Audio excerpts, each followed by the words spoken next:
we got to go over a couple of things in COVID, okay? And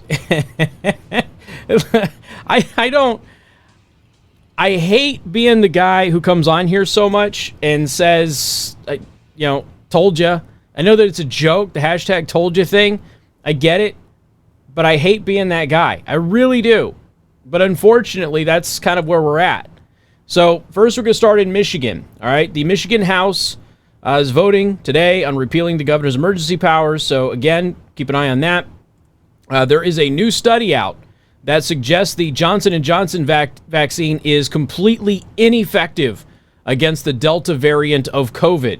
This could explain, if this is true, this could explain why so many fully vaccinated people are getting infected with the Delta variant. It's a possibility. So anyway, here's the story. A new study found that one dose of the Johnson & Johnson COVID vaccine was ineffective against the new Delta variant of the disease, but suggested that some of the 13 million people inoculated with the one dose of it could be protected with a second dose. Okay, but if one dose is completely ineffective, completely ineffective, what is the second dose going to do? I mean, perhaps it'll improve upon 0% effective, but is it going to be worth it? That becomes the thing. A lot of people chose the Johnson & Johnson vaccine because it was a one-dose vaccine. That was the point. You didn't have to go back. You didn't have to get a second one. So you did the one dose, even though the one dose of Pfizer and Moderna were more effective than the one dose of Johnson & Johnson. But I digress. We've been over all of that a million times before. And for the record, I don't even think that this study is peer-reviewed, so I'm just letting you know it's just a new study that's come out, so it is what it is. It may change in the future. Don't take this to the bank forever and ever and ever, amen, because it might very well change.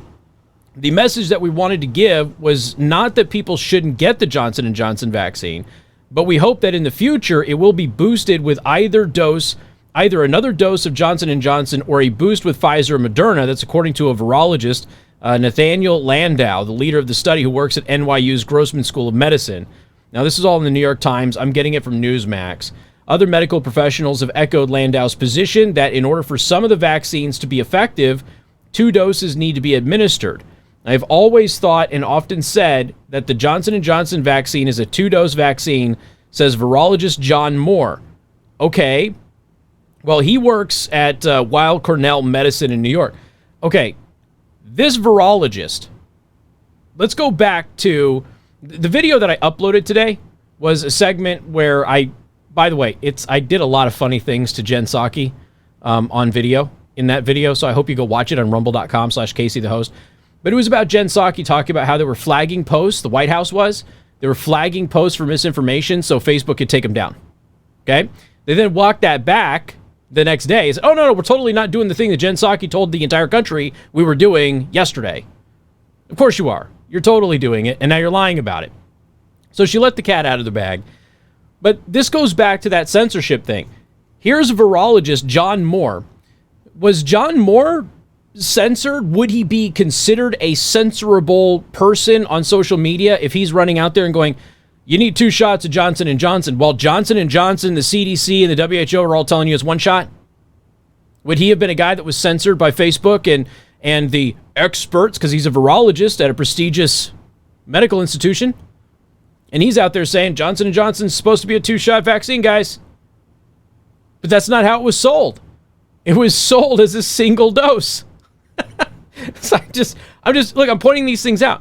And the reason that I'm doing that is which experts are the ones that are allowed to tell you what is going on and which experts are not the ones allowed to tell you. As we've highlighted throughout the entire pandemic, the experts who were censored throughout the whole pandemic ended up being the experts who were right. And the experts who got all of the airtime and were anointed into deity status, for crying out loud. Look, here's the thing. If there are people praying to you and worshiping you and putting stupid little bobbleheads in their studio windows for you and making sex toys out of your image like they are with Dr. Fauci, you're now a deity. You're no longer a human being. They've anointed you some kind of deity status. It's ridiculous. It is completely ridiculous. Did you see him trembling, by the way? trembling when he was getting taken to town by Senator Rand Paul the other day. There's a camera angle where they zoom in on Fauci's hand, and he is shaking like a leaf. Now, you could say that might be anger, that might be rage. Most people are looking at it and going, you got busted. Because you just tried to say that Dr. Rand Paul was lying to everybody, and then he whipped out a quote from one of your people saying that he was right and you are the liar. And then all of a sudden he starts trembling and shaking. Was that anger or was that anxiety? So anyway, and I'm just throwing it out there. This is a prestigious virologist, okay? And if he's saying Johnson & Johnson is a 2-dose, but everybody else and all the powers that be are saying Johnson & Johnson is 1 dose, does he get censored on social media?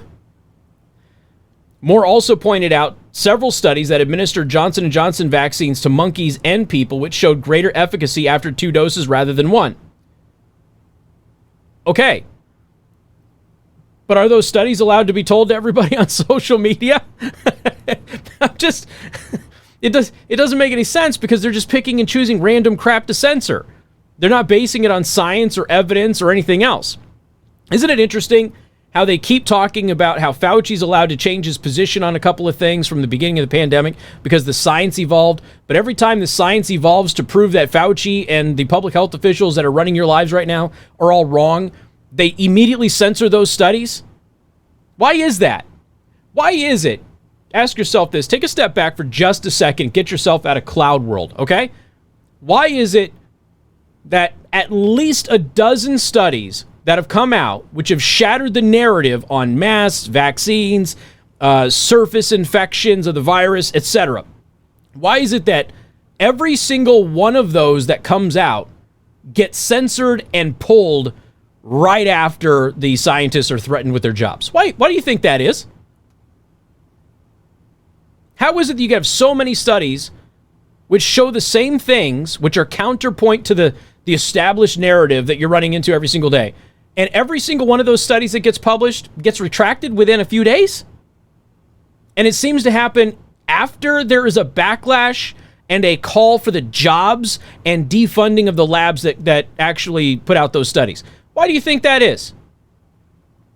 Do you think maybe, potentially, possibly, good science is being censored here and being canceled by people who want to take away their livelihoods? Do you think maybe that has something to do with it? Now, if you're an administration for, let's say, a university, and you've got the powers that be in government coming to you and going, hey, you know that $3 million that we're giving you? We're going to take that away unless you retract this study that your people just put out because we don't like what it says. So what do? You have them retract it, or else they lose their funding, they lose their job, right? Go back and look at all the stories. All of these studies that we have pointed out, and it's weird how many of them are actually, they're peer-reviewed. Many of them corroborate previous studies that had also been forcibly retracted. Every single time, it's almost like they don't want you to see the advancing of science on this. So you go back to the beginning, and Dr. Fauci was actually giving you correct information about masks, and all of a sudden, he changes his position on that when people pointed out that it's weird because there's no new studies that would justify that change. And then people go, well, the science changed, and therefore his position evolved. Okay, well, the science has changed on a lot of stuff, but that science is not allowed to be seen by anybody, which doesn't allow anybody's position to evolve on the science because you never let the new science get published. Isn't that interesting stuff? Johnson & Johnson was sold to all of you, and I know that many of you chose it because of this, as a single-dose vaccine. I always thought that was strange. You heard me say that on the show many times, because 1 dose of Johnson & Johnson was less effective than 1 dose of the other 2. It makes sense for you to get it. But look how many studies where they had to do 2 of them to make the thing, really effective. And now we're finding out that a single-dose vaccine recipient of Johnson & Johnson doesn't work on Delta at all? How many people got Johnson & Johnson because it was quicker and easier? Are all of those people now at risk of the Delta variant? Is this why over 40% of new infections in Israel, well, I mean, that's the data in Israel, but they use the Pfizer vaccine in Israel. But we don't have the actual data yet in the United States. But in Israel, it's over 40% of fully vaccinated people are now getting COVID. If you go into the UK, it's over 60%. And Johnson & Johnson is a lot closer to the AstraZeneca vaccine. So could it be that we're getting a 60% infection rate in the United States from those who had Johnson & Johnson? I don't know, because we're not bothering to look into it. Why would we? We're all in on just get poked with something. We don't really care what it is. Let's do it. It's just bizarre stuff. So anyway, I wanted to pass that on to you. If you had the Johnson & Johnson vaccine, you may, depending on your demographic and if you're at risk, you may want to consider looking at an alternative if you are interested in being fully vaccinated, okay? Because right now, this study, and it's just one, but this study says that the Johnson & Johnson one is not effective at all, even remotely against the Delta variant. Well, if that's the case, I don't know what good a second shot of the same thing is going to be. You know, usually you want some effectiveness, and then you get a second one and you improve upon that effectiveness. But how do you improve upon something that's not effective at all? I don't know. If you get the second dose, do you go from 0 to 5% effective? Do you go to 10%? Do you magically go from 0 to 100%? And this is a giant Johnson & Johnson conspiracy to get you to pay for an extra shot? I don't know. But it is absolutely, it's bonkers stuff. I don't know what to tell you.